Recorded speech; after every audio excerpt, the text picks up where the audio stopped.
मित्रांनो, असं हिच्या डोक्यामुळं कधी कधी असं होते अर्चनाला, जाम उलटून परेशान होती. आम्ही मित्रांनो अर्चनाला एवढ्या उलट्या होऊ लागल्या रात्रीच्या 12 वाजता. आम्हाला काय सुधरत नव्हतं. तिला नेमकं मी कुठं नेऊ, काय करू, दवाखान्यामध्ये कोण्या नेऊ, कसं नेऊ. मी एकटाच होतो घरामध्ये आणि एवढ्या तिला उलट्या, एवढं डेंजर तिची परिस्थिती बेकार झाली होती. असा तिचा श्वास चालला होता एकदम, एवढं खतरनाक असं दुःख तिच्यासोबत झालं होतं. पण तिच्यासोबत काय काय घडत होतं हे तिलाच कळत नव्हतं आणि बिलकुल जेवण नको, काय नको पोटामध्ये. अचानक कसं झालं आमच्यावरनं पहिल्यांदा रात्री ते एवढं डेंजर आणि एवढं खतरनाक दुःख आलं होतं की मी तर पूर्ण असं घाबरून गेलो. मला अक्षरशः असं रडायला येत होतं तिला बघून त्याची परिस्थिती बघून. एक मिनिटाला तिला एवढ्या जोरात उलट्या होत होत्या. अरे बाप, तुम्हाला काय सांगावा, एवढ्या जोरात ती उलट्या करत होती ना. आणि पोटात तर एक तर काहीच नाही, नुसतं पाणी उलटी. तर तिला विचारतो तिला कसं होत होतं. मला विचारायला एवढा वेळ नाही भेटला. तिला नंतर आम्ही रात्री दवाखान्यात नेलं, दवाखान्यातून आणलं. सकाळी तिला आता बरं वाटायला लागलं थोडं. तिला आता गोळ्या वगैरे खाल्ल्यात. तर तिला विचार कसं होऊ लागलं तुला रात्री.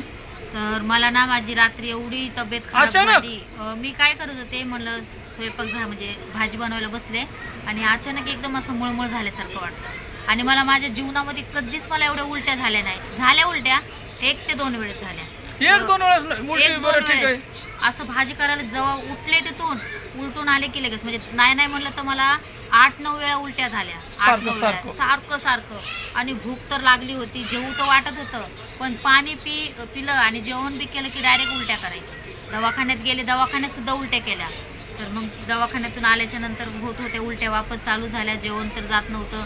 मग नंतरच्याला थोडं यांनी मला झेंडू बाम लावला डोक्याला. मी काय सांगायचं तुम्हाला, माझी एवढी फजिती झाली मित्रांनो रात्री. बापरे, खूप कठीण फजिती. आम्ही ते पूर्ण व्हिडिओ मी याच्यासाठी नाही काढला. रात्री एवढा असं मला वाटत होतं ना, आता मी लगेच मरण, असं एवढी सिरियस होते रात्री खरंच. तो व्हिडिओ याच्यासाठीच नाही काढला. बरेच जण टाकत असतील, त्याच्यानं आपल्याला काय घेणं नाही. पण आपण आपल्या भावना, आपलं दुःख एवढं कसं मांडावं यूट्यूबवर, त्यासाठी मी तुम्हाला पूर्ण व्हिडिओ तो दाखवलाच नाही. मी थोडा तिचा व्हिडिओ घेतला, मला तो पण नव्हता घ्यायचा.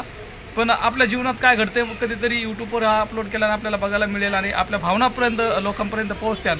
त्यासाठी मी ते थोडासा व्हिडिओ शॉर्ट केला आणि नक्कीच तुम्हाला दाखवायचे मी ते प्रयत्न करेन. कारण की एवढ्या वेदना तिला रात्री होत होत्या ना, तर व्हिडिओ तर लांबच राहिला, व्हिडिओ कोणी नाही काढू शकत. पण मी म्हटलं चला तिला तरी दाखवायला सकाळच्याला होईल की तिला कसं होऊ लागलं. एवढं बेकार होऊ लागलं ना रे बाप, मला तर काय सुचतच नव्हतं. हालत माझी एवढी बेकार झाली होती ना, मला असं रडायला येत होतं. रडून सगळे डोळे सुजले होते. एवढे सुजले होते ना, एवढे रडून परेशान झाली. अक्षरशः तिचे डोळे बिगडे असे एकदम सुजले होते रडून. आणि इकडं आम्ही एकदम एक साईडला राहतो, तिकडे कोणी येत नाही जात नाही आमच्याकडे. तर आम्ही 2 जण होतो. मग तिच्या मम्मीला फोन केला आम्ही रात्रीच्या 1 वाजता. तिची मम्मी त्या बिचाऱ्या रात्री 1 वाजता आमच्यासाठी आल्या. एकट्याच राहतात त्या, पण त्या पळत आल्या. पण मग त्यांना म्हणलं बाबा आम्हाला फक्त धीर द्या, इथं बसा थोडा वेळ. त्या बसल्या आमच्यापाशी रात्रभर. आम्ही रात्रभर झोपलो नव्हतो. मग आम्ही अर्चनाला रात्री 3 वाजता दवाखान्यामध्ये नेलं. तिथून इंजेक्शन वगैरे देऊन आलं, तरी तिला आरामच नव्हता. चालूच होतं तिचा उलट्या वगैरे. नंतर पुन्हा मग असंच सर्च केलं आणि तिला लिंबू सरबत वगैरे दिलं, तरी थोडी तिची उलटी थांबली. आणि मग आम्ही तिचं मालिश केलं तेलाने, नवरत्न तेलाने. तिला झेंडूबाम लावला, झेंडूबामनं तिला मालिश केलं. त्याच्यानंतर तिला थोडासा आराम पडला. रात्री 2 वाजता आराम पडला. 2 वाजता नंतर मग थोडं तिला आराम पडल्यावर ती झोपली. अर्धा म्हणजे 1-2-3 2 वाजता तुला आराम पडला. 2 वाजता जर आराम पडला, लिंबूचं पाणी आणि थोडंसं असं म्हणजे साखर, मीठ आणि नमक वगैरे मिक्स करून तिला ते दिलं. त्याने तिला थोडा आराम पडला, गुणगुणं पाणी करून. मग थोडा आराम पडल्यानंतर मग आम्ही थोडं बसलो तिथं. पण जेवली नाही ती, रातभर उपाशीच होती. मग सकाळी तिला थोडंसं खाऊ घातलं आणि मग त्या गोळ्या दिल्या ज्या आम्ही आणल्या होत्या. आता त्या गोळ्याने तिला थोडा आराम आहे.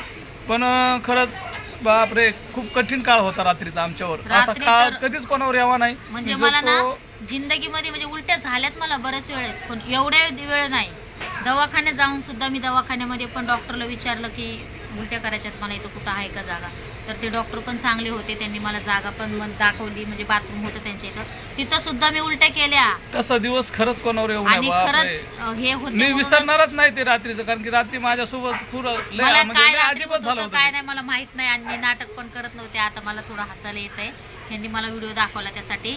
पण खरंच हे माझ्यासोबत होते त्याच्यासाठी. त्यामुळं मी रात्री 1 वाजेपर्यंत तिच्या डोक्याला तेल लावत होतो, झेंडूबाम लावत होतो की बाबा डोकं राहील, तिची उलटी तरी थांबन. पण एवढं काय मला माहिती नव्हतं. पण आणि मी एकटा असल्यामुळं एवढ्या रात्रीचं दवाखान्यात तरी कसं नेऊ. मग नंतर आम्ही 2 वाजता तिला नेलं दवाखान्यात, इंजेक्शन वगैरे दिलं.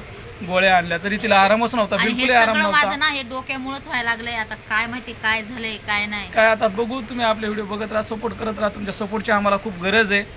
त्याच्यानंतर आपण तिचं ट्रीटमेंट नक्कीच करू. आजचा व्हिडिओ इथं स्टॉप करू. व्हिडिओ आवडला तर लाईक करा, कमेंट करा, सपोर्ट करा.